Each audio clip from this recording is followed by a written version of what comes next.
Russia's undersea cable damaged in the Gulf of Finland. 2 police officers commit suicide in Finland. One incident occurred at the presidential palace. The boy who crossed from Finland to Russia is a Russian citizen and has not yet been returned. Over 3,000 reserve soldiers have registered to serve as peacekeepers, the highest number in 20 years. The Russian state-owned company Rostelecom reported that one of their submarine cables in the Baltic Sea was damaged due to external impact some time ago. Repairs are currently underway without affecting customers. The Finnish Ministry of Economic Affairs and Employment confirmed that 2 Rostelecom cables connecting Kaliningrad to St. Petersburg were damaged, with the Baltica cable currently being repaired. The Gulf of Finland border guard is monitoring the operation. The repair is expected to take about a week, depending on the weather. Earlier, on December 25th, an Estlink 2 power cable and 4 other telecommunications cables in the area were also damaged. It is unclear whether these incidents are related.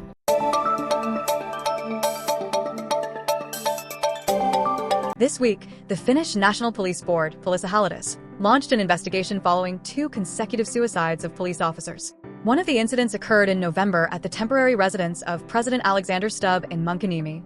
According to MTV, the officer took his own life with a shotgun during his shift in the basement. President Stubb and his family were at the residence at the time and were immediately notified.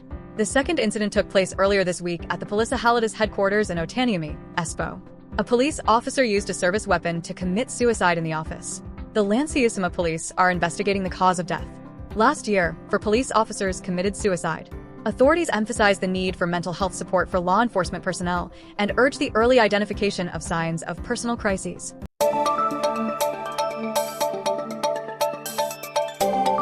A 13-year-old boy illegally crossed the border from Finland to Russia in the Kuusisto area of Imatra on January 31st. According to Russian media, the boy is the child of a Ukrainian refugee family and holds Russian citizenship. The boy and his mother were granted Russian citizenship in 2022 after moving from Donbas to the Samara region. However, according to Fontanka, the boy was unaware that he was a Russian citizen. The boy is currently being held at a detention center for minors in St. Petersburg. Finnish authorities have requested Russia to return the boy. If this process is unsuccessful through the border channels, the Finnish Ministry of Foreign Affairs will intervene. However, under Russian law, minors can only be returned to their legal representatives. Both Finnish and Russian authorities have not yet provided official information regarding the process of returning the boy to Finland.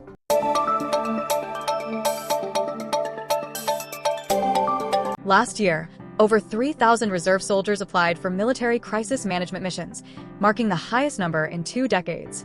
This increase could be due to the global situation, improved salary, and a more convenient online selection process.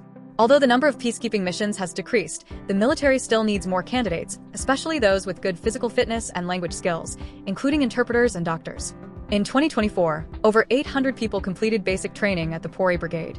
In addition to those with military experience, some special positions, such as doctors and interpreters, do not require military service. The Finnish military is also placing greater emphasis on psychological training to handle stressful situations in the field.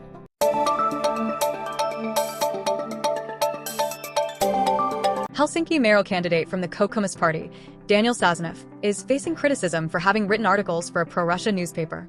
He explained that the original intent was to provide information about Finnish politics to the Russian-speaking community.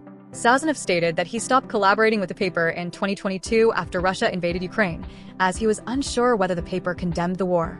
He emphasized his pro-Ukraine stance and opposition to Russia's actions.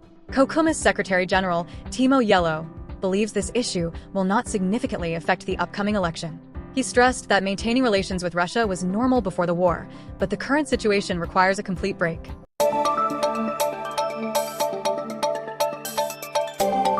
A new invention from Kouvola, Finland, promises to help detect work-related burnout before users notice it themselves.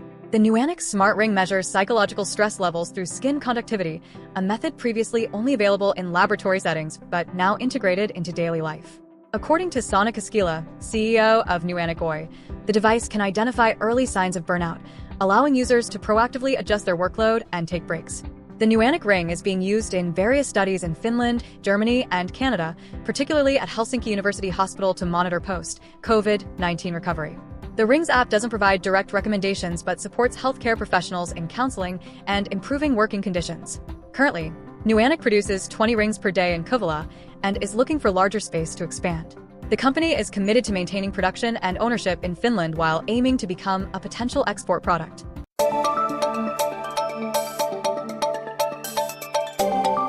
Last year, Finnish residents ordered 28.2 million parcels from outside the EU, a 35-fold increase in just 2 years.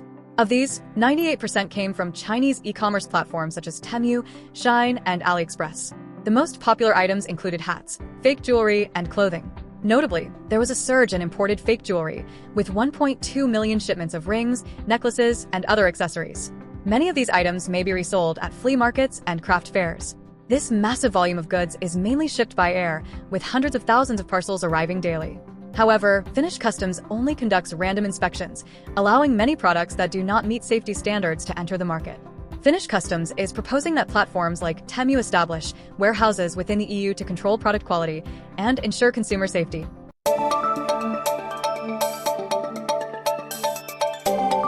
Currently, many companies are hiring summer staff.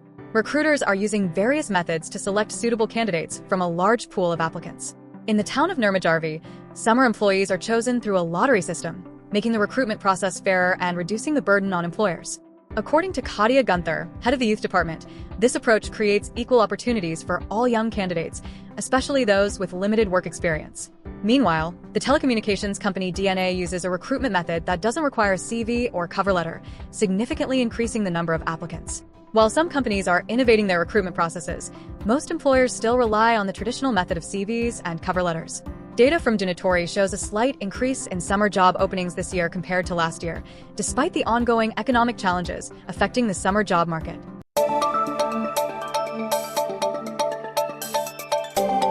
Finnair has announced plans to lay off dozens of pilots due to the impact of an ongoing labor dispute with the Finnish Pilots Association, SL.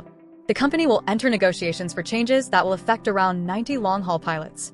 The main reason is the possibility that Finnair's cooperation with Australian airline Qantas could end sooner than expected. Currently, Finnair has leased 2 Airbus A330 aircraft along with crews to Qantas to operate flights from Sydney to Bangkok and Singapore. However, due to the extended strike actions by the SLL, Finnair is struggling to ensure stable operations.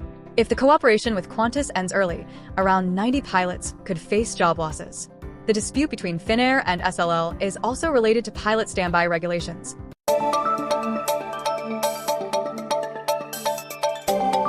An internal audit report has revealed that the Ottari City Council approved loans for the zoo company without proper authority and kept it secret until 2020. The total value of the loans, including sales, debts, and equity, amounted to 7.6 million euros. As there was no budget for these loans, they should have been decided by the City Council. In particular, the arrival of giant pandas in Ottari in 2018 increased the need for borrowing. These loans were mainly granted during City Council meetings without being presented for Council approval. Currently, related companies such as Ottari Zoo and Mesikamen Hotel are undergoing debt restructuring, while the Snow Panda Company has gone bankrupt. The Ottari City Council has filed a criminal complaint, and the police are considering whether to open an official investigation.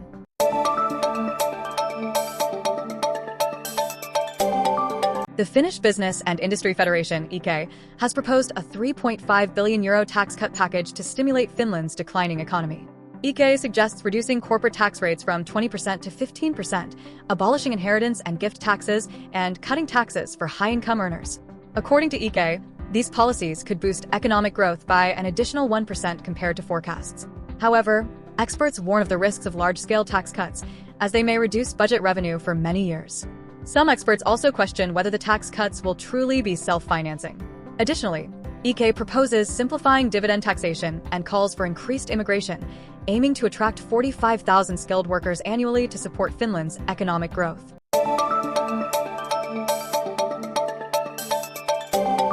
Finland is set to add 270 new solar power plants, according to the latest report from the Finnish Renewable Energy Association. If all of these projects are implemented, the area for solar panel installations could reach 25,000 hectares, equivalent to about 36,000 football fields, or the entire land area of Turku City. By the end of 2024, Finland will have 25 operational industrial-scale solar power plants. If the current plans come to fruition, this number will increase tenfold. Currently, around 20 plants are under construction. Some new projects are significantly larger, with the largest one expected to generate up to 600 megawatts of electricity. The development of solar energy is also driving changes in legislation. Starting in 2025, the construction law will require solar power projects to have a building permit or adhere to land use planning. The government is also considering adjusting the law to protect the environment and ensure harmony in urban planning. Environmental centers, recommend applying urban planning to solar projects to ensure comprehensive environmental impact assessments and allow public participation in the decision-making process.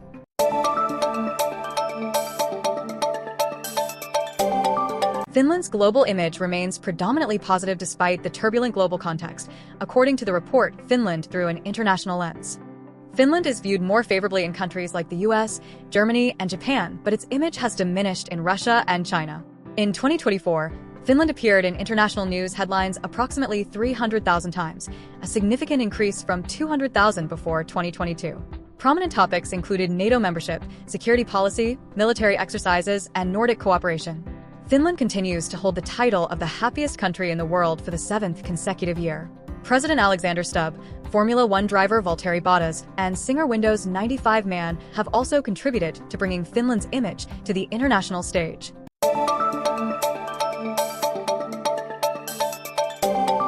Global stock markets dropped due to concerns over import tariffs imposed by former U.S. President Donald Trump. Major indices, such as the S&P 500 and Nasdaq, saw significant declines. However, news of a one-month delay in tariffs with Mexico helped stabilize the market. In Europe, concerns over import taxes also pressured the stock markets, particularly in the manufacturing and automotive sectors. In Finland, the Helsinki stock index fell more than 2% at the opening and ended the session with a decline of nearly 1%. According to expert Antti Saari from Nordea, investors should remain calm and closely monitor the situation. He noted that tariffs could be adjusted or removed depending on political developments. The manufacturing and technology sectors may be most affected due to cross-border supply chains. Investors should focus on companies with less reliance on imports and domestic production to reduce risks.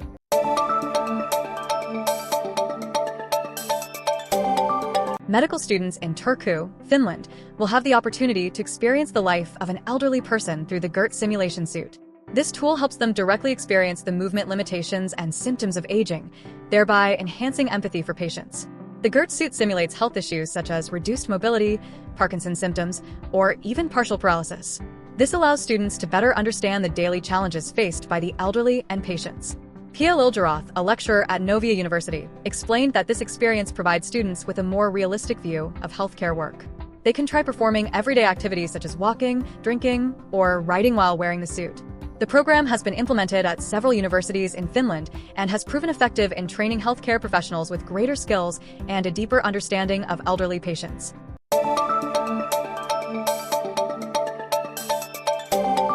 Despite a gradual decline in milk consumption in schools, Finnish students still drink approximately 5 million liters of milk each year. Meanwhile, plant-based beverages are becoming increasingly popular but have not yet completely replaced milk in students' diets. According to a school health survey, the percentage of students drinking milk daily dropped from 60% in 2017 to 42% in 2023. At the same time, the proportion of students who do not drink milk during lunch has risen to 37%. On the other hand, the consumption of plant-based drinks has nearly doubled over the past 5 years, although it remains at a low level. Currently, the EU provides financial support for schools to offer milk and yogurt, but this policy has not yet been extended to plant-based beverages. Some plant-based milk companies have lobbied for subsidies, but the European Parliament has yet to approve the proposal. New nutritional recommendations encourage a plant-based diet and reduced milk consumption, but experts believe there is no urgent need to completely replace milk in schools.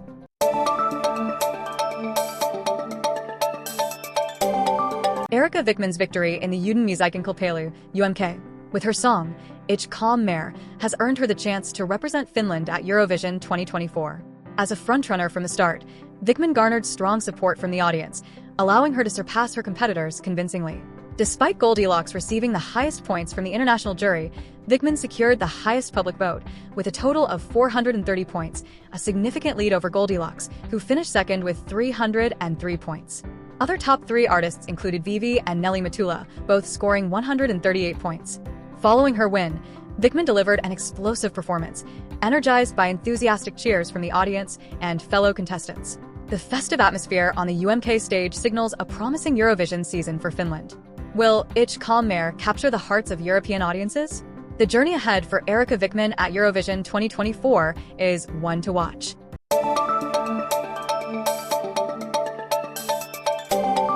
The Penkarit Celebration, a special event for 12th grade students in Finland, is a fun and colorful occasion to celebrate the completion of upper secondary school before entering the final exams in the spring.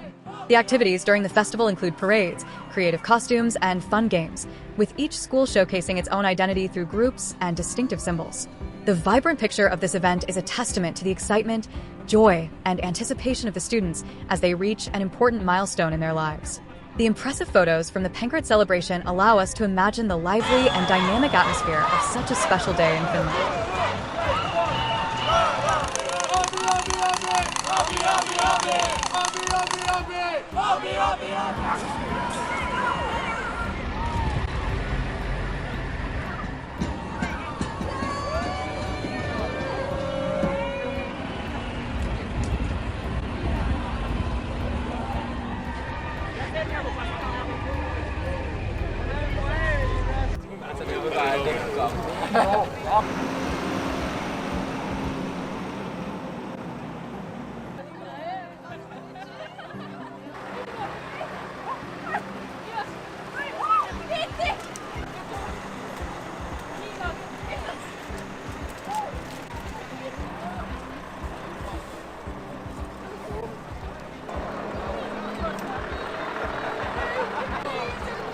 Nee, ik kan.